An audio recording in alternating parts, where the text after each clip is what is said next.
Hi friends, welcome to VL poultry blogs. నేను yesterday చెప్పాను కదా, బ్రూడింగ్ మార్చుతాను. ఈ విధంగా మొత్తం మార్చేసాను, కొత్త బ్రూడింగ్ పెట్టాను.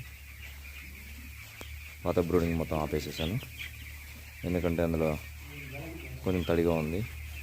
తడిగా ఉన్నా కూడా లిటర్ ఆరిపోవాలని చెప్పేసి అంత సపరేట్ చేసేసాను. ఇందులో ఒక 1500 కోళ్ళు ఫీడ్ టేకింగ్ వాటర్ అయితే ఇందులో ఉన్నాయి. ఇదంతా ఎంటీ షెడ్ చేసేసాను. దీంట్లో బ్లీచింగ్ పౌడర్ను సున్నం కలిపి చల్లుతా.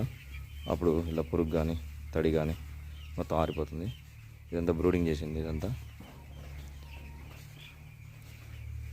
దాని తర్వాత ఇది ఒక పార్టిషన్ చేశాను. ఇది సపరేట్ బ్రూడింగ్ మళ్ళీ చేశాను. దీనివల్ల ఏమవుతుందంటే లిటర్ కండిషన్ మంచిగా ఉంటుంది, అమ్మోనియా స్మెల్ కూడా తగ్గిపోతుంది. Thank you friends.